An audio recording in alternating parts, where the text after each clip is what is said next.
Em nome do Pai, do Filho e do Espírito Santo. Amém.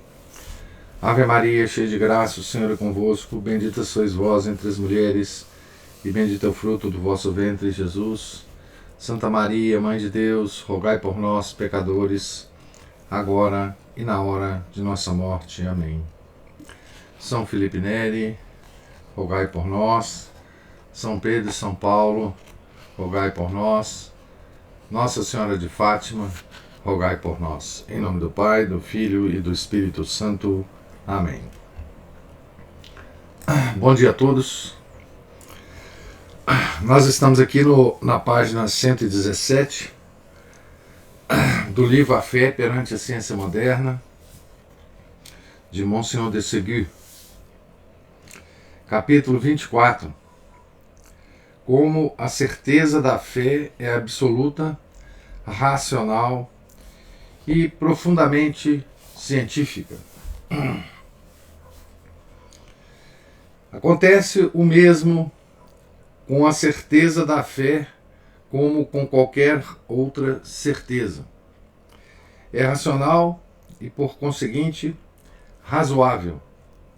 Ela é científica, isto é, demonstrada aos olhos da razão. É absoluta, como toda verdade é absoluta. Vede, com efeito, o edifício inteiro da fé cristã e católica funda-se sobre fatos. Não é seguindo sábias teorias, diziam os primeiros cristãos, aos primeiros cristãos, o apóstolo São Pedro. Então, não é seguindo sábias teorias que nós anunciamos a vinda de nosso Senhor Jesus Cristo. É por termos sido testemunhas oculares de suas grandezas. Não é seguindo sábias teorias, né? E São João proclamava igualmente este caráter essencialmente histórico da pregação evangélica. Abre aspas. O que nós ouvimos, o que nós vimos com nossos olhos, aquilo de que nos convencemos por nós mesmos, o que tocamos com nossas mãos, com relação ao verbo de vida, isto é, do Cristo, eis o que nós vos atestamos e vos anunciamos. Fecha aspas. Ouvimos, vimos com os nossos olhos, né?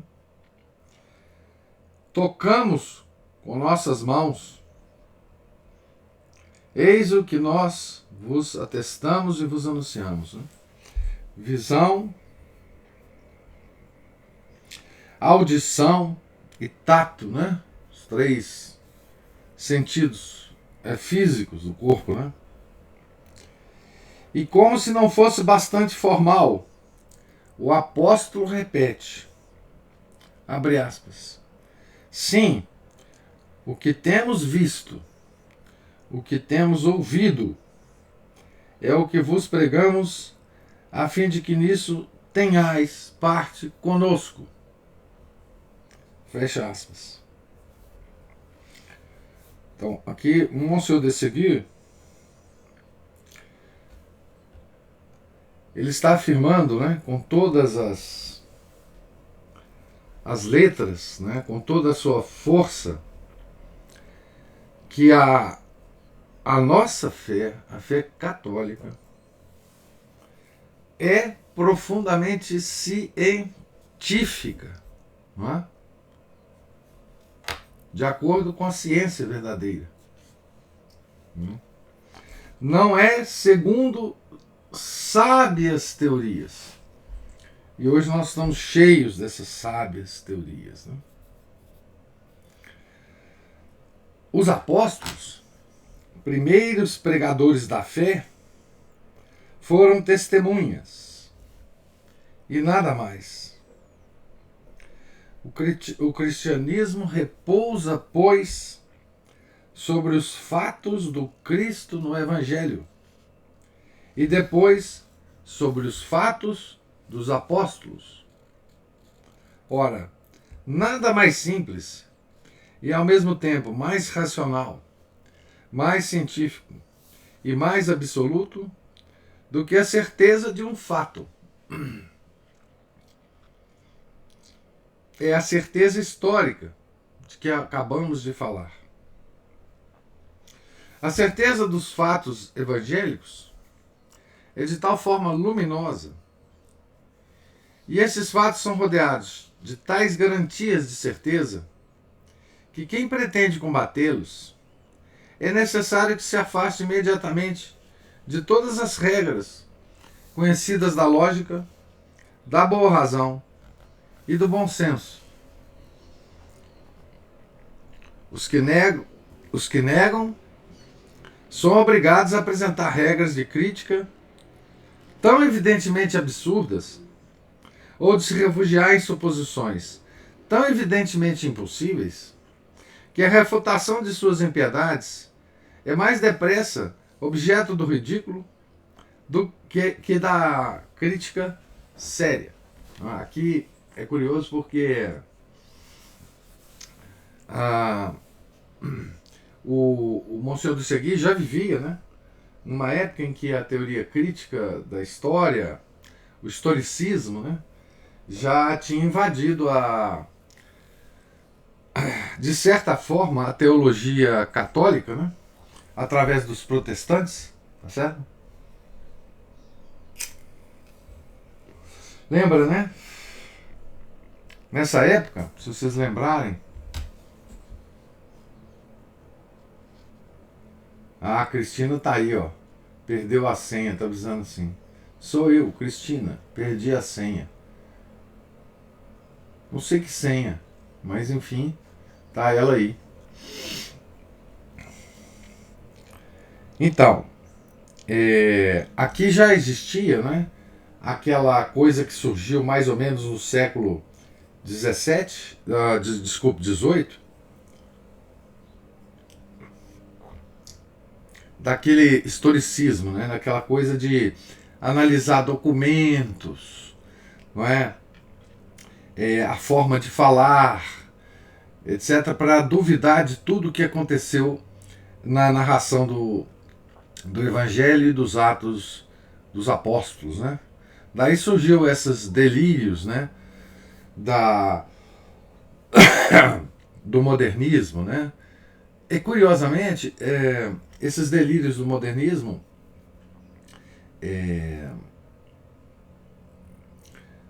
surgiu desses teólogos protestantes que começaram a interpretar os testemunhos, né, dos apóstolos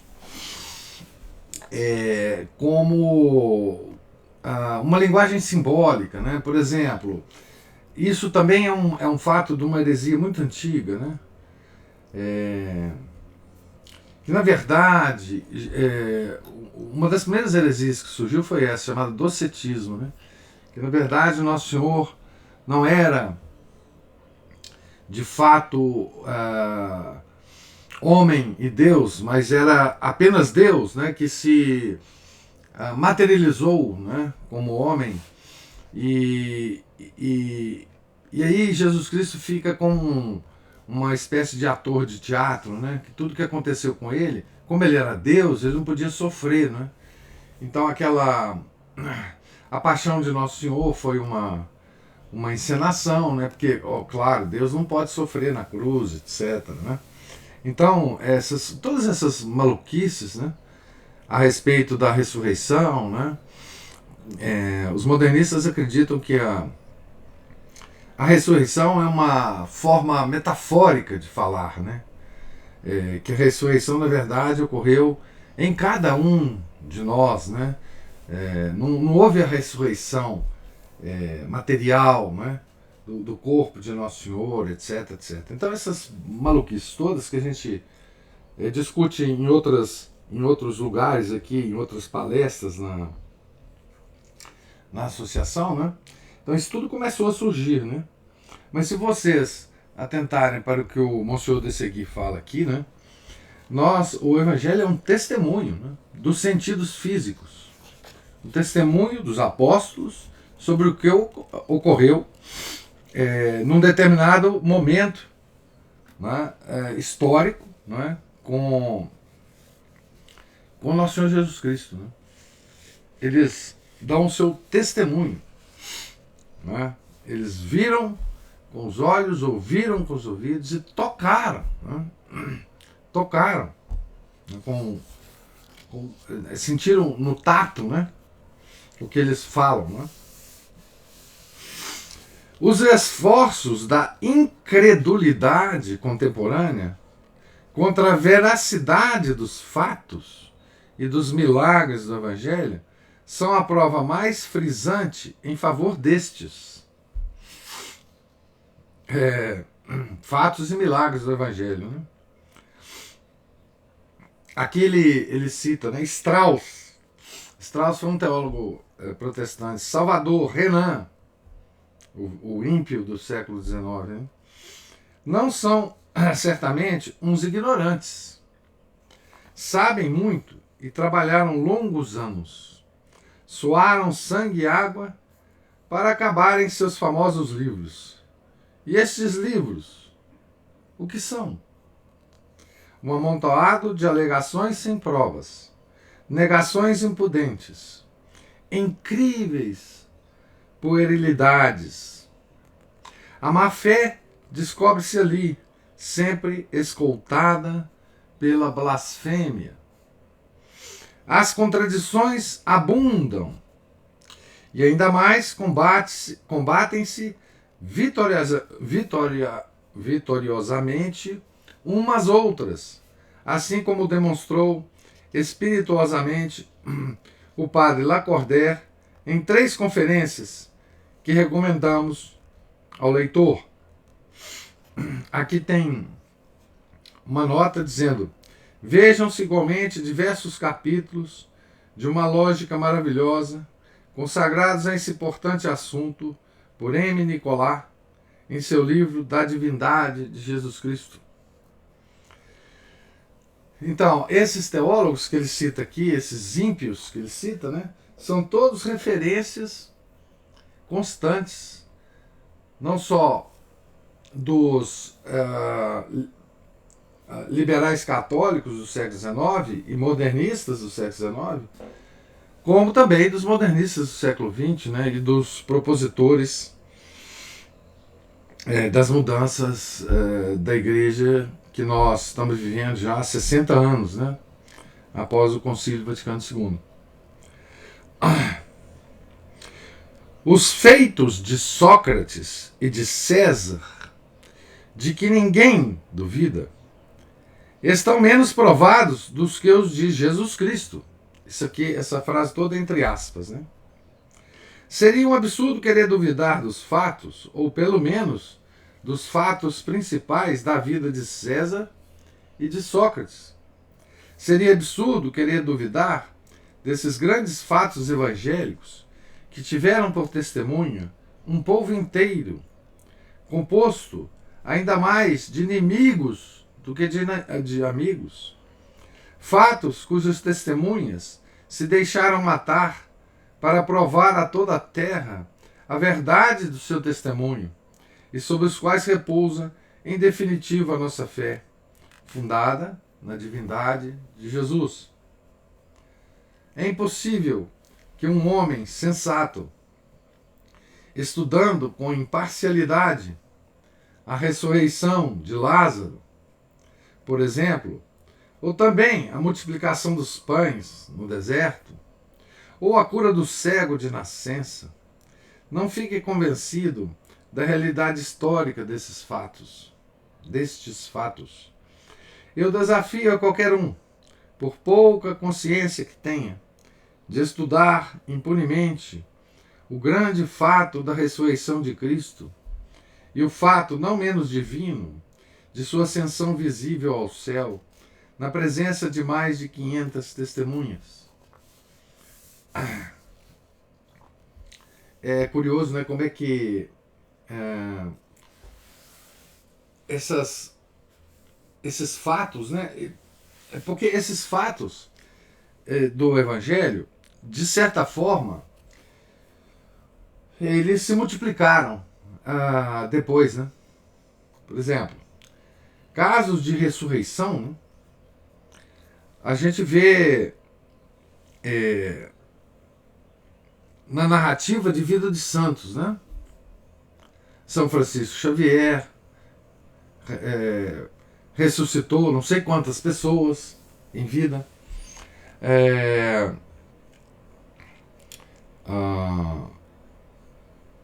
A ressurreição, bom, mesmo depois da morte de Jesus, né? O São Paulo ressuscitou um menino que caiu do prédio lá do segundo andar, né? Que estava ouvindo a pregação de São Paulo.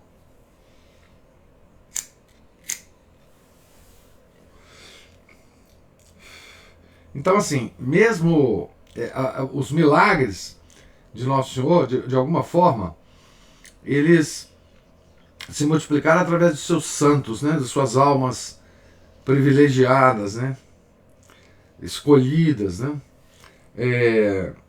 A multiplicação dos pães, né?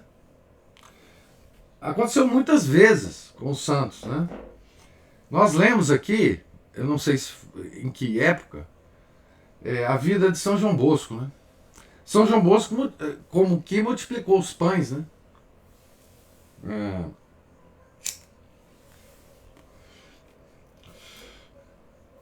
Através do milagre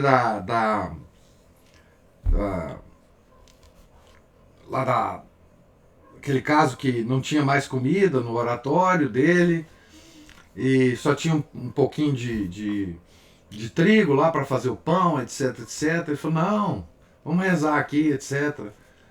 E aí mandou o rapaz lá fazer os pães para todo mundo, etc. Ele fez, deu para todo mundo, a gente sobrou. Então a multiplicação dos pães também aconteceu várias vezes depois, né?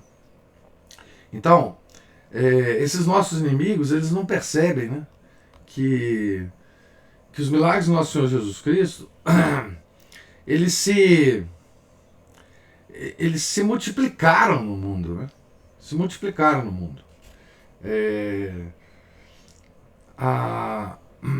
Enfim, os corpos incorruptos, eu já falei muito aqui para vocês, né? Estão todos aí para todo mundo ver, né? Então, assim, as coisas são científicas. Uma coisa muito interessante, um argumento muito interessante aqui desse capítulo é a afirmação peremptória, né? Que a nossa fé é profundamente científica, certo? Então, os milagres do nosso Senhor Jesus Cristo são permanentes, né? Agora, o que mais espantou o mundo, não foi nem os milagres do nosso Senhor, não é? Não foram os milagres do nosso Senhor. O que mais espantou o mundo e o converteu foi o martírio dos cristãos. Porque uma coisa é você estabelecer uma discussão argumentativa, não é, a respeito dos milagres. Outra coisa é você morrer por eles. Não é? E quando o Império Romano se colocou perante aquele fato extraordinário, aquelas pessoas morrendo por nosso Senhor Jesus Cristo, né? Morrendo porque não queria acender um incenso aos pés de um Deus pagão, ou não queria oferecer sacrifício para um Deus pagão, ou não queria dizer uma fórmula de adoração a um Deus pagão, que era uma coisa tão simples, não é? Os pagãos não pediam aos cristãos, aos católicos da época, que fizesse grande esforço por aqueles deuses pagãos. Era coisa muito simples. Muito simples. Era apenas dizer uma frase perante uma estátua. Né? Era apenas isso. E eles se veriam livres das torturas e da morte. Né? Isso foi o que espantou a humanidade. E o que espanta até hoje. Né?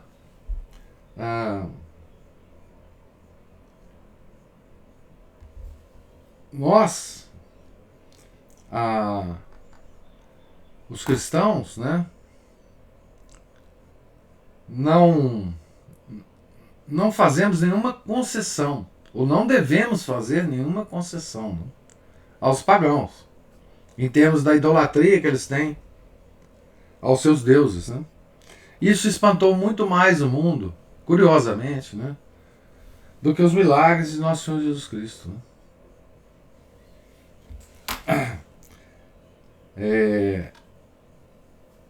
E isso ninguém pode negar, né? Quer dizer, eu não conheço ninguém que negue que os cristãos morreram assim, no Coliseu, enfim, foram torturados, que houve mártires e mais mártires, né? Sangue de mártires é semente de cristãos, né? Então, isso é espantoso, né? Até para nós, né? Mesmo para nós modernos, cheio de confortos, né? Cheio de coisas macias, né?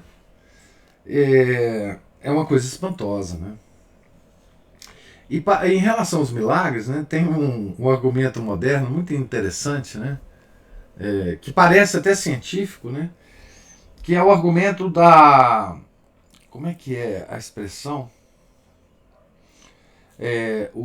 Tem um biólogo cretino inglês chamado Richard Dawkins, né?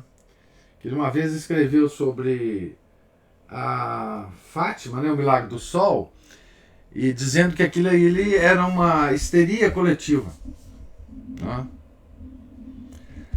O milagre do sol, na explicação dele, não existiu o milagre do sol, e aquilo foi simplesmente uma histeria coletiva. Eu escrevi uma vez no blog sobre isso. Ora, a histeria coletiva seria um milagre muito maior do que talvez o milagre do sol, porque foram 70 mil pessoas, né? Mas você fazer 70 mil pessoas entrarem em histeria coletiva é um fato assim único nos anais de qualquer estudo psiquiátrico, né? Você imagina você ter um evento em que 70 mil pessoas entram em histeria coletiva. Né? Então, assim, os nossos inimigos são ridículos mesmo, né? É como ele fala aqui, né? O ridículo, né? Desses argumentos, né? Mas sigamos aqui. Então, ele fala aqui da ascensão, né, de Nosso Senhor aos céus, né? Que foi na presença de muitas pessoas, né? Então, o seu coração pode não ficar convertido, porque a conversão não é um fenômeno puramente intelectual, como a simples convicção científica. Mas ele será convencido e não terá nada que opor à realidade material dos fatos. Olha, isso aqui é uma coisa muito interessante, né? Conversão não é um movimento do intelecto. Não é? Ou seja, você pode ficar sabendo dessas coisas e intelectualmente você pode se convencer de que não há nada contra esses fatos. Mas a conversão é outra coisa, porque a conversão depende da vontade, né? E não do intelecto. Né? Nem antigamente, nem hoje, os inimigos do cristianismo puderam encontrar algo de plausível e racional para opor à certeza dos fatos evangélicos e, por conseguinte, à certeza arrazoada da nossa fé. Os dentes da serpente nunca puderam gastar o aço indestrutível dessa lima, e a lima gastou e quebrou regularmente os seus dentes venenosos. A última dentada da serpente, né? A de Renan, esse sábio do século XIX, né? Quem quiser saber mais sobre Renan, leia o livrinho do Sertilange, o mito da ciência moderna, alguma coisa assim, deixa eu ver aqui. O mito moderno da ciência, é um livrinho pequenininho. Ele fala muito sobre Renan, vocês vão conhecer essa peça, né? Então, a última dentada do século XIX, né? A de Renan teve a mesma sorte de todas as outras. E já os dentes quebrados da serpente juncam a terra debaixo de nossos passos. Esse ímpio dizia, fatiando de nosso Senhor, abre aspas, por esta vez está morto e enterrado, fecha aspas. E é ele mesmo, pobre de espírito, que se achou quase em seguida enterrado debaixo do ridículo e esmagado pelo desprezo da verdadeira ciência.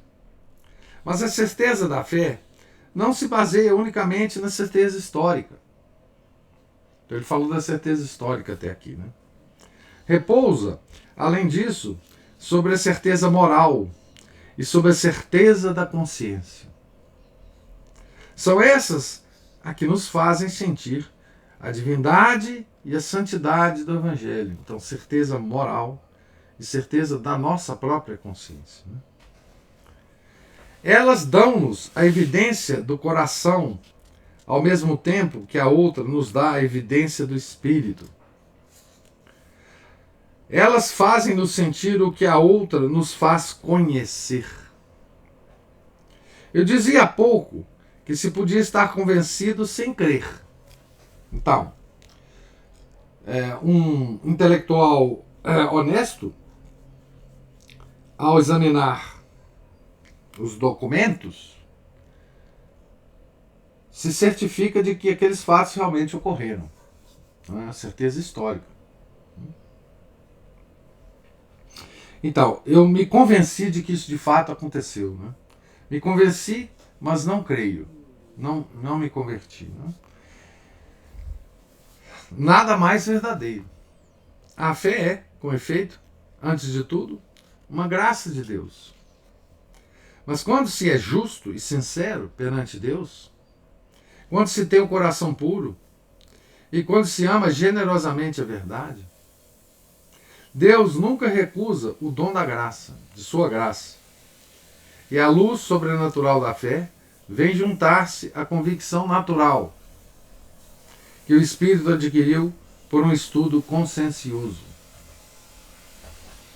Então, aquele homem honesto, não é, que estudou e se convenceu dos fatos, Deus não esquece dele, né? Certo? Ao trabalho... tem uma coisa que eu quero chamar a atenção aqui, que é... Mas quando se é justo e sincero perante Deus, quando se tem um coração puro. Então, pureza do coração, né? E quando não se tem a pureza do coração, as portas... É uma coisa curiosa isso. Uma lei inexorável. Nós discutimos muito isso no último sábado, na formação lá dos pais da nossa escolinha, né? O coração puro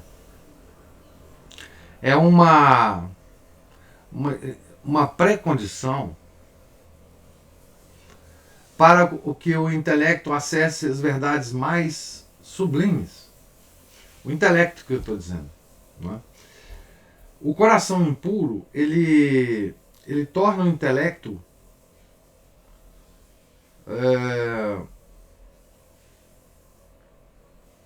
incapaz.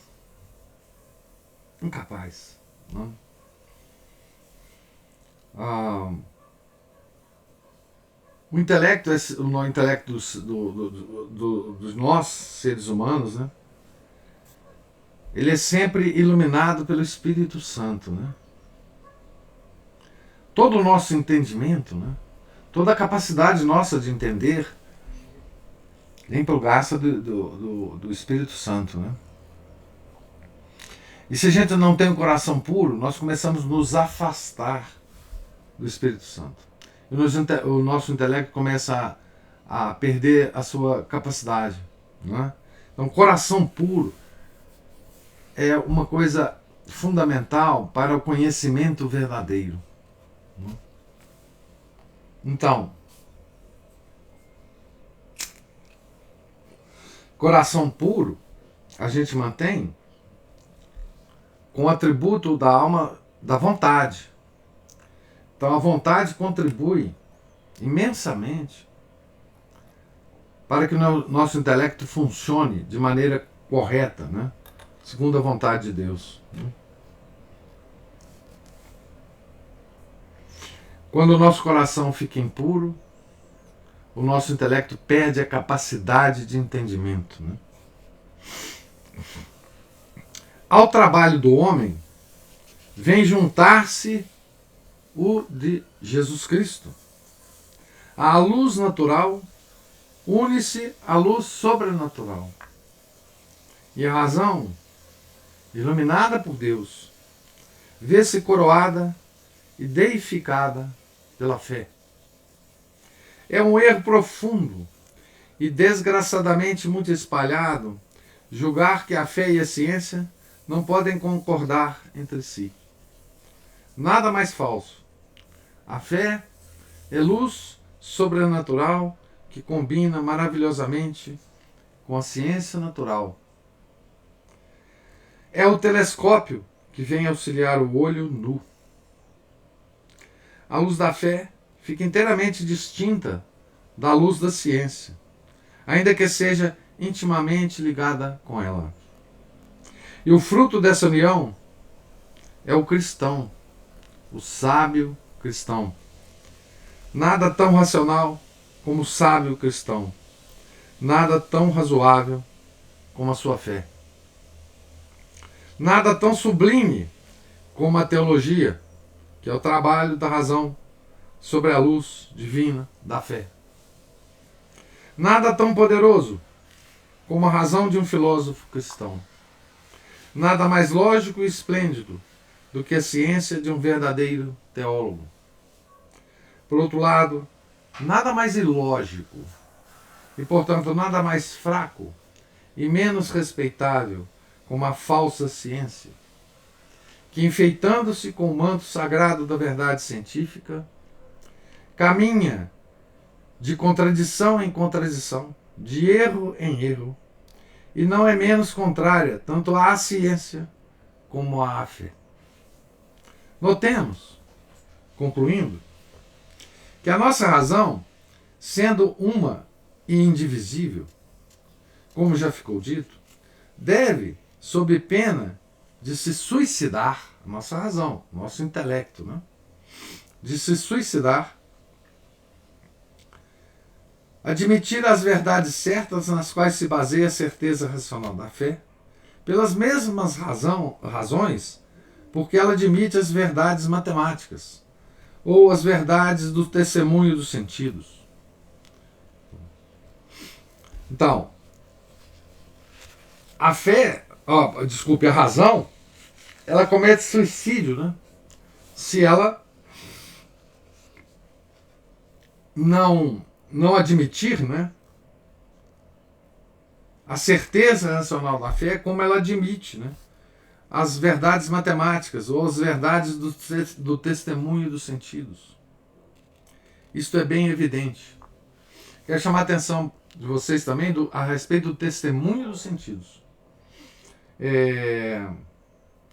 Quando nós fizemos a leitura lá da biografia de São Tomás de Aquino, escrita por Chesterton, né? O Chesterton enfatiza demais isso na biografia dele, que a filosofia de Santo Tomás de Aquino, a base onde ele partiu, né, o princípio dela, é simplesmente o testemunho dos sentidos. Né?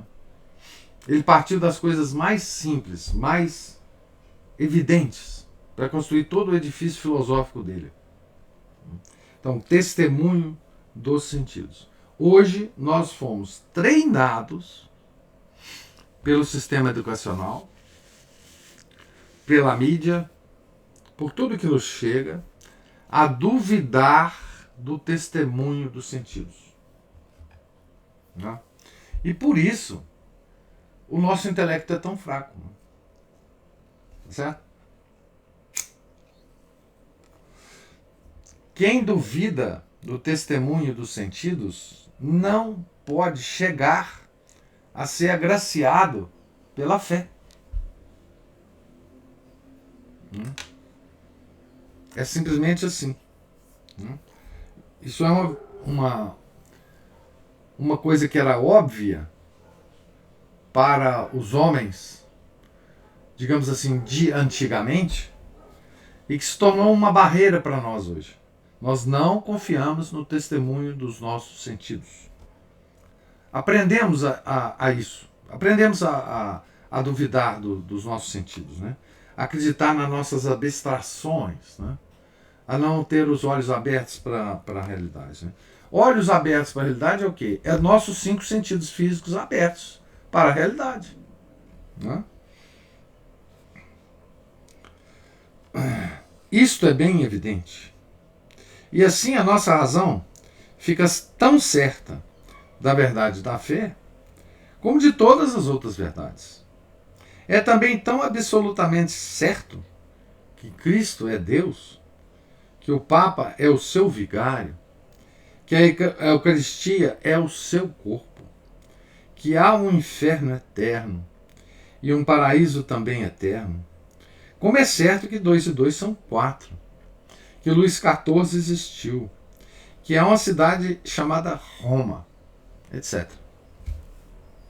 A mesma certeza absoluta é produzida pela mesma evidência e é pela mesma razão que recebe, por vontade ou sem ela, esta evidência e esta certeza.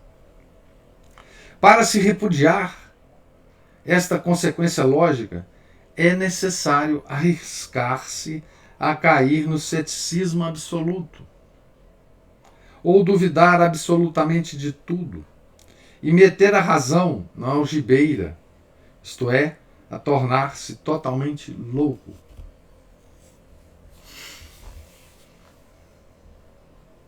Então, aqui o Monsieur de Seguí, ele chama atenção para a loucura, né? E que fica bem evidente também quando a gente ficou bem evidente quando a gente analisou a biografia de Santo Tomás de Aquino, que é o seguinte: a sanidade mental, né, depende da santidade, né? Ou pelo menos da procura da santidade. Só assim nós estamos equilibrados, né? Pureza de coração, intelecto forte, a graça da fé. Né? Esse é o equilíbrio. Né? Tornar-se totalmente louco. Esse é o destino do homem. Né? E não é uma loucura psiquiátrica, né? Não é uma loucura que tem catalogação. Muitas delas têm, né? Mas é o louco, digamos, o louco normal que a gente tem contato todos os dias aí pela rua, né? Nossos parentes, etc. É o louco que que acredita, não é? Que não acredita em Nossa Senhora, mas acredita no aquecimento global, né? Por exemplo, é loucura maior atual do que isso, né? A falta desta loucura, que não é possível, existe a má fé, que é muito possível e muito frequente. Afastam-se os olhos das verdades que oprimem e que se não querem ver. Então, má fé. A recusa, por má fé, de ver o que está evidente. A recusa da evidência, né? Por má fé. Pois a certeza da fé não é, por forma alguma, arbitrária nem supersticiosa. Ela é, pelo contrário, plenamente racional e sobriamente razoável. Tem o caráter lógico que deve presidir a todas as operações da razão e da verdadeira ciência. É absoluta porque é verdade.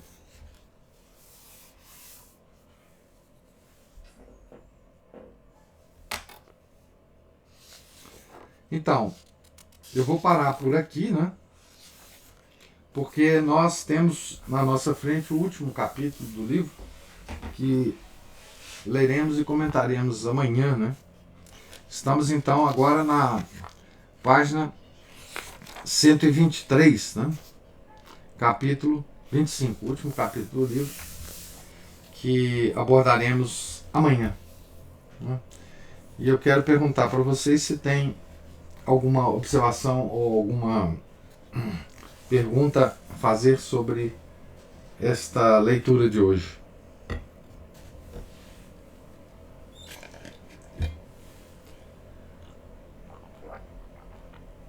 Só a loucura do homem que acredita no homem.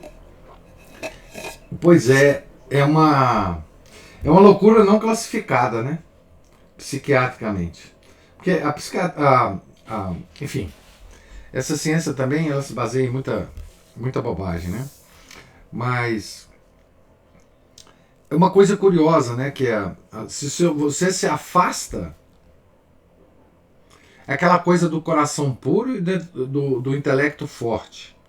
Se você não tem o coração puro, o seu intelecto é fraco. E aí você começa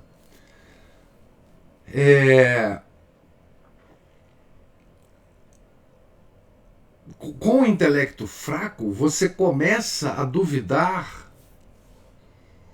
das armas que o intelecto tem de absorver a realidade. Quais são essas armas? Ou esses, digamos assim, essas portas, né? São os nossos 5 sentidos. Então, você começa a acreditar em abstrações, né? Aquela velha história lá daquela frase: você vai acreditar em mim ou nos seus olhos? Né? Então, o que esse pessoal todo faz hoje em dia com a gente é nos perguntar isso, né? Peraí, você vai acreditar em mim ou nos seus olhos? Acredita em mim. Seus olhos estão mentindo para você. Não é? Então, esse é o teatro que nós vivemos hoje, né? E, lamentavelmente, né, como todos nós fomos formados, né, para duvidar dos nossos sentidos, todos nós, católicos, tivemos essa formação e duvidamos. Né? Quer dizer, duvidar dos sentidos nossos é muito parecido com duvidar de Deus. Né? Porque, veja bem, Deus nos criou para viver onde nós estamos, neste universo, e Ele nos deu todas as condições para nós absorvermos essa realidade. E essa condição são os sentidos externos. Né? Claro, tem os sentidos internos também, que, enfim, não está sendo colocado em jogo aqui, mas eu estou dizendo uma coisa muito mais básica, né? Que são os sentidos externos. Nós hoje passamos a duvidar, né, dos nossos sentidos externos, ao ponto de de que há abstrações hoje em dia que estão na nossa cabeça, através de teorias, de opiniões, de sofismas, etc., que negam o que os sentidos percebem. E nós optamos por acreditar nessas abstrações e desacreditar dos nossos sentidos. Né? Então, assim, coisas claras, né, que hoje tem... por exemplo, né, nós temos visto afirmações abstratas desde a década de 80, né, de que há uma coisa chamada aquecimento global. A temperatura da Terra está aumentando. Mas não é só isso que eles falam. Eles falam o seguinte, que esse aumento da temperatura global, desde a década de 80, há previsões das mais catastróficas. O nível dos oceanos vai se elevar, né? As calotas polares vão derreter, né? As cidades litorâneas vão ser inundadas. Isso eles previam para 2000, depois 2010, 2020. Nós estamos vendo que nada disso está acontecendo. Aliás, nós estamos até percebendo que as temperaturas em muitos verões, como o verão desse ano, as temperaturas estão muito baixas em relação à nossa memória, né? Nós temos visto com os nossos próprios olhos que as calotas polares estão aumentando. Isso é dado. Né? Nós não vimos nenhuma cidade litorânea ser inundada. O nível do mar está no mesmo jeito desde sempre. Né? E a maioria de nós acredita nesse negócio.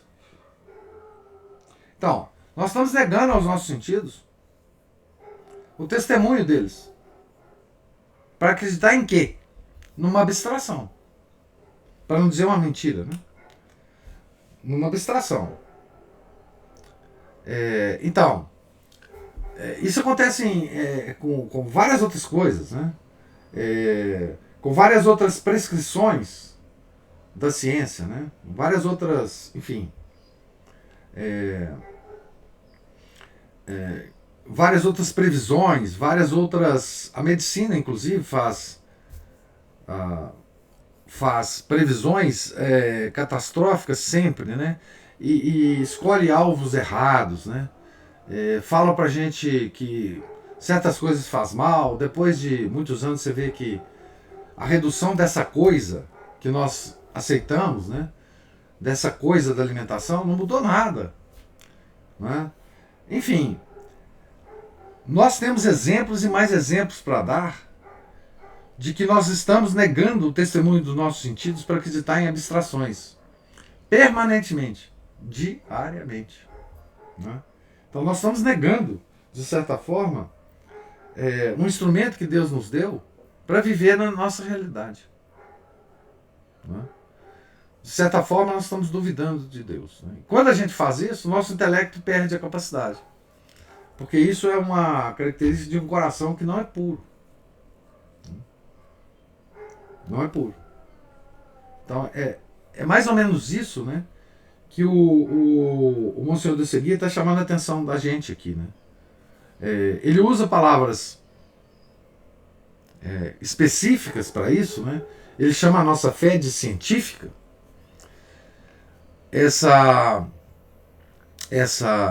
Quer dizer, São Tomás de Aquino nunca imaginaria chamar a nossa fé de científica. Porque, enfim, não era a discussão daquela época, né? Mas, enfim, a caracterização do Monsenhor de Segui é muito própria, né? Para a questão que ele está tratando aqui, né? Então, é isso, né? Alguma outra observação? Só uma coisa, assim, a ciência, né, ela tomou o lugar de Deus e ela não é acessível a qualquer pessoa, aí nós damos autoridade a outras pessoas para pensar por nós. E abandonamos essa percepção que nós temos, né, que os sentidos nos dão. Veja bem, a ciência hoje é uma deusa. Como é que funcionavam as deusas e deuses pagãos?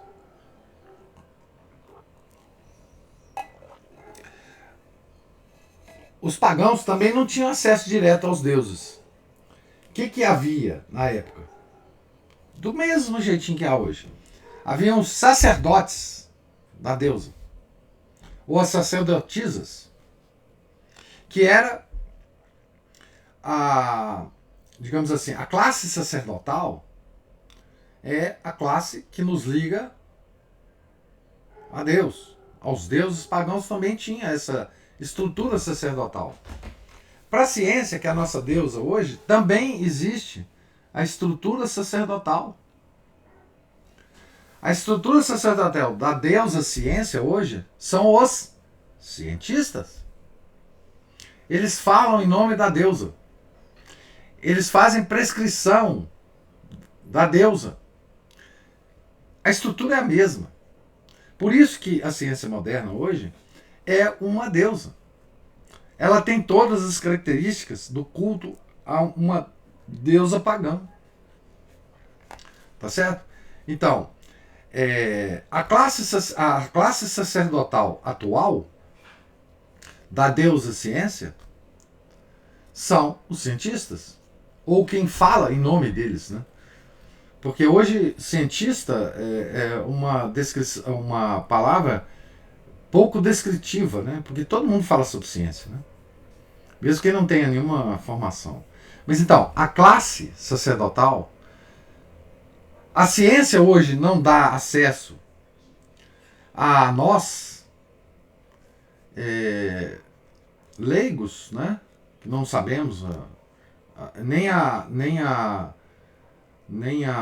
o jargão, né? Nada da ciência, mas ela tem uma classe sacerdotal que pretende estar falando em nome dessa deusa, trazendo para nós, pobres, ignorantes, os ditames da deusa. Então, existem os oráculos também, como existiam os oráculos de Delfos, né? Que você vai consultar para saber o que você deve, como você deve se comportar, né? Então, a estrutura é a mesma, né? As sacerdotisas de Diana, né? Os sacerdotes de Ísis, né? No Antigo Egito, a estrutura é a mesma. São classes, são castas superiores ao povão, que tem que emite ditames que o povo não entende, mas tem que obedecer, porque vem da deusa ou do deus pagão, né? Então, Apolo, né? Baco, né? Então, essa estrutura ela é antiga. Ela não, porque todo Deus exige essa estrutura para se fixar, né? Tá certo? Então, não é de se admirar que isso ocorra, né? Nós não inventamos nada com relação a isso, né? Porque isso depende, isso é intimamente relacionado à natureza humana, né? Se você não constrói uma estrutura dessa, você não se comunica com os humanos. Então, por isso que a ciência, hoje ela se estrutura como uma deusa pagã, com os sacerdotes. Então, o fato da gente não entender A ciência é absolutamente análoga a que os pagãos também não entendiam os deuses pagãos. Por isso tinha que ter uma classe que interpretava, né, esse deus. E eram os sacerdotes, que tinha a mesma estrutura, né?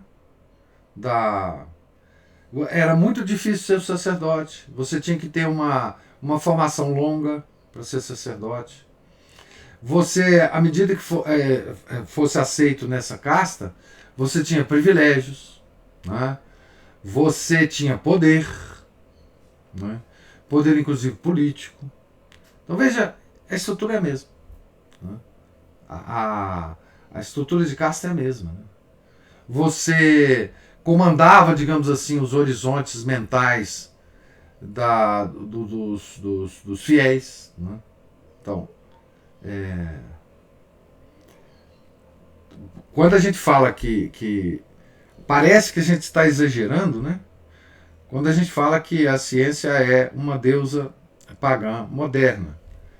Mas se você perceber todos esses detalhes, né, nós podemos afirmar com certeza, né, que existe um culto à deusa ciência hoje.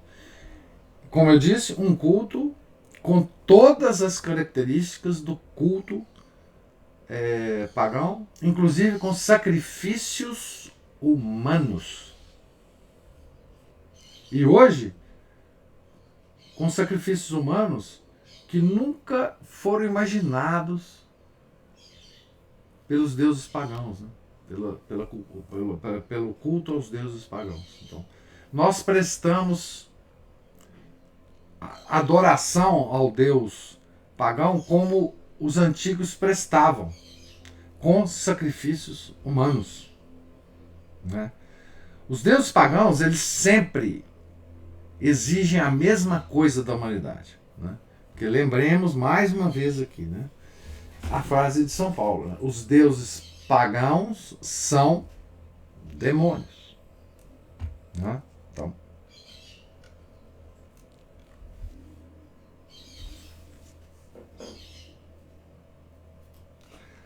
alguma outra observação? Bom dia, professor. Bom dia. Só acrescentar ao que o senhor disse, o que está dito num videozinho que foi postado no grupo de um estudioso espanhol que fala as 6 artimanhas do demônio. Vou só falar a primeira, que é tudo muito sutil. Acreditar não acreditar nem no mal e ser relativista. Então, é uma sutileza muito grande. Quando o senhor fala o que o senhor acabou de falar, parece que assim, imagino que para uma pessoa distante do que a gente estuda e conhece, parece uma coisa hiperbólica, mas é de uma sutileza imensa, tão grande, e são coisas simples, né? O que é o demoníaco? Ele é simples nas sentenças e profundo nos efeitos. É só isso. E tem outra coisa. Tem uma característica que é o seguinte: a mentira, isso o professor Lá falava muito, né? A mentira tem uma propriedade de ser muito mais resumida do que a verdade. Para você desmentir uma mentira, o seu discurso é muito mais longo. E parece que eu sei que é o mentiroso, né? Porque... E outra coisa, uma coisa curiosa também, a respeito das artimanhas do demônio, né? O demônio não tem imaginação fértil. Ele sempre tem as mesmas estratégias. Em todos os tempos. Né? Ele vai adaptando a estratégia ao momento. Né? Então, uma vez que você desvenda a artimanha, você pode fazer análises muito interessantes de como é que... Você pode, inclusive, escrever uma história das artimanhas do demônio ao longo da história humana. Porque, assim, as estratégias são muito limitadas. Não é? E ele sempre tenta seduzir-nos, né, com as mesmíssimas estratégias. Né? Então, assim, nós estamos falando da ciência hoje, mas nós poderíamos estar falando de qualquer outro assunto aqui e desvendar as mesmas estratégias. Né? Assim, só que, você falou aí, né? A sutileza, né? Nós perdemos completamente a sutileza hoje para analisar qualquer coisa. Né? A nossa mente, ela está sintonizada hoje para o branco e para o preto. Né? Nós só temos dois polos onde a gente classifica tudo. Né? E para mentes assim, é muito fácil você misturar os polos. Porque como não tem a sutileza das coisas entre os dois polos, não é? Entre os dois polos, as pessoas misturam os dois polos com muita facilidade, o polo mal e o polo bem, por exemplo. Né? Isso para nós, né, em relação à nossa fé, né?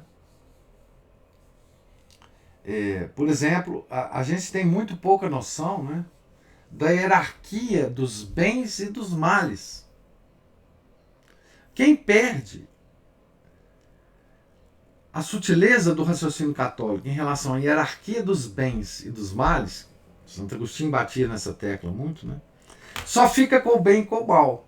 E como você só fica com o bem e com o mal, é muito fácil o demônio misturar esses dois. Porque quando você tem uma hierarquia, não dá para você passar de um para outro como um pulo, né? Porque tem uma hierarquia. Então o homem que faz essa hierarquia, ele nunca vai confundir o bem com o mal. Porque ele sabe que tem uma hierarquia enorme entre os dois.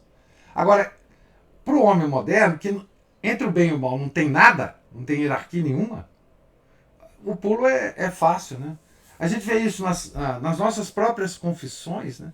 A gente não sabe hierarquizar os nossos pecados entre menos graves e mais graves, né? Então, assim, pecou. Então pecou, acabou. Então você não sabe confessar para o padre.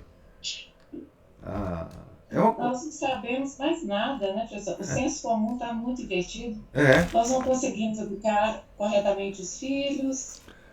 Nas relações, essa questão da hierarquia é outro dado demoníaco, né? Perder a hierarquia é perder a capacidade de tomar decisão, de ordenar a vida. E, de novo, é muito sutil, não é? O senhor citou o professor Olavo, ele falava muito dessa confusão nossa nas nossas relações, no nosso comportamento. Isso tudo espraiado, né? Entre o que é o pecado, a dificuldade de ver ele de pecado. Nós estamos numa confusão demoníaca, né? Se você destrói a hierarquia dos bens e dos males, você destrói a hierarquia social. Porque ela está baseada nisso, né? Então, hoje a gente vê, né, que essa hierarquia foi destruída, né? Você vê a relação de pai com filho, você vê a relação de homem com mulher, você vê a relação de súditos com senhores. Porque quando eu falo súditos e senhores, o pessoal vai falar assim, mas esse cara tá muito antigo, não existe mais isso. É claro que existe. É claro que existe. Essas hierarquias nunca deixam de existir, por menos consciente que a gente esteja delas. Né? Por menos consciente que a gente esteja delas. Essa hierarquia só muda de lugar. Né? Então, como a gente perdeu essa capacidade, a nossa vida virou uma confusão. Né? Mas a gente perdeu a capacidade, antes de perder a estrutura hierárquica da sociedade, nós perdemos a estrutura de hierarquia de bens e males. Né? Então, essa estratégia é antiga. E ela vai se reproduzindo na sociedade de uma maneira contínua ao longo dos tempos, com as características dos tempos. Né? Então, hoje, por exemplo, se você fala em hierarquia, você é considerado um inimigo da sociedade, né? Por causa do igualitarismo revolucionário. Então, Hoje nós temos uma dificuldade muito grande de exercer a nossa razão. Há uma coerção de comportamento, já existe uma desordem tão grande instalada que a desordem ela é coercitiva. Então, como eu contei para o senhor, eu para educar os meus filhos pequenininhos na religião, eu tinha medo. Sim? Para colocar uma Bíblia no local que eu trabalhava, porque nós ganhamos, que era um local de estudos, tinha medo. Então, você tem medo, quer dizer, até você encontrar uma libertação, porque depois que você encontra, você fala que se dane tudo, eu vou falar o que eu acho, pronto, acabou. Né? Mas afirmar isso, reafirmar a sua personalidade, eu falo que dentro do que disse Monsenhor Seguir, a artimanha capciosa do diabo é dizer que ele não existe. Ah, sim. Isso é fundamental. Como ele não existe, nós estamos vamos dizer, no conforto de concordar com o mundo. Porque o diabo não existe, né? Então não tem que temer. Eu posso temer qualquer coisa, menos a ação demoníaca do mundo, que ela não existe. Tem um artigo do Frei Beto, muito antigo, eu comentei até no blog, sei lá quantos anos tem isso.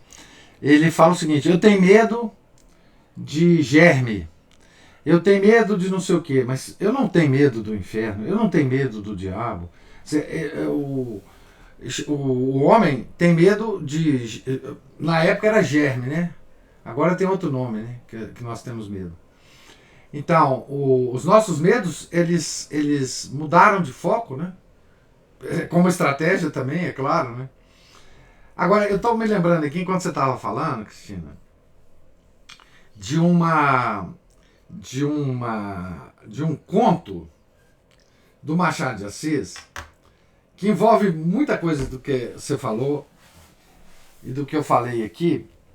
Eu já falei desse conto várias vezes, quem não leu, vale a pena ler, que é A Teoria do Medalhão. É um conto até curto do Machado de Assis. Está em domínio público, se vocês colocarem aí no Google, vocês vão ver. É muito interessante. Um papo de um pai com um filho que completava 21 anos no dia do aniversário do filho, e ele senta com o filho para dar conselhos para ele de como se dar bem na sociedade. É uma perspectiva, digamos assim, não religiosa, não, mas é uma perspectiva extraordinária que o Machado de Assis usa no conto para fazer uma crítica da sociedade. Vale a pena ler e meditar sobre os conselhos que o pai dá ao filho. São conselhos inusitados, a gente nem imagina, né? Esse conto é do século XIX, né? Você vê que muita gente estava com os olhos abertos, né, nessa época do que estava acontecendo com o mundo, né? Então, eu vi que você colocou lá o vídeo lá no nosso grupo, daquele rapaz, o Anthony Wright, né? Parece. Mas do Anthony, excelente. Eu vou assistir ainda. Então, gente, Deus lhes pague a paciência, a presença, a participação. Amanhã nós encararemos, infelizmente, né, o último capítulo desse livrinho e depois começaremos na semana que vem, né, a nossa próxima leitura agora quaresmal, né? Certo? Porque nós estamos aí à beira da quaresma, né? Tá certo? Tenham todos um santo dia. Fiquem com Deus. Em nome do Pai, do Filho e do Espírito Santo. Amém. Ave Maria, cheia de graça, o Senhor é convosco. Bendita sois vós entre as mulheres, e bendito é o fruto do vosso ventre, Jesus. Santa Maria, Mãe de Deus, rogai por nós, pecadores, agora e na hora de nossa morte. Amém. São Felipe Neri, rogai por nós. São Pedro e São Paulo, rogai por nós. Nossa Senhora de Fátima, rogai por nós. Em nome do Pai, do Filho e do Espírito Santo. Amém.